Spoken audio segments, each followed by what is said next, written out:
રશિયાના રાષ્ટ્રપતિ પુતિને Moscow concert hall પરના હુમલાને તેમના તાજેતરના સંબંધોના અત્યંત દુર્ભાગ્યપૂર્ણ ગણાવ્યો હતો અને આ સિવાય તેમણે હુમલામાં નાગરિકોને થયેલા નુકસાન બદલ ખેદ વ્યક્ત કર્યો। ત્યારે પુતિને સોગંદ ખાધા છે કે જે કોઈ દોષી હશે તેને છોડશે નહીં।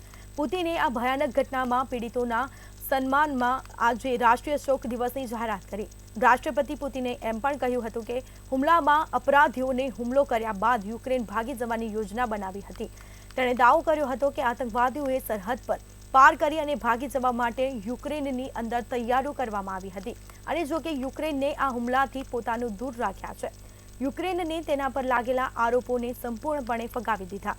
આ ઉપરાંત રાષ્ટ્રપતિ પુતિને હુમલા માટે જવાબદાર તમામને ન્યાયના ઠેકાણે લાવવા હાંકલ કરી અને તેમણે કહ્યું છે કે હુમલા પાછળ જે પણ હશે તેને કડક સજા આપવામાં આવશે અને તેણે આતંકવાદીઓને સજા આપવાનો નિર્ધાર વ્યક્ત કર્યો।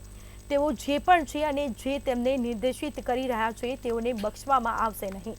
તેમણે કહ્યું છે કે તેણે દાવો કર્યો હતો કે ગોળીબાર કરનારા આતંકવાદીઓએ કીવ તરફ ભાગવાનો પ્રયાસ કર્યો હતો। મોસ્કોના કોન્સર્ટ હોલમાં થયેલા હુમલામાં ઓછામાં ઓછા 140 લોકોએ જીવ ગુમાવ્યો છે ત્યારે કેટલાક ડઝન લોકો ઘાયલ થયા હતા। રાષ્ટ્રપતિ પુતિનના સંબંધોમાં તેમણે પરિસ્થિતિની ગંભીરતા અને પીડિતોને ન્યાય આપવા વિશેષ વાત કરી છે।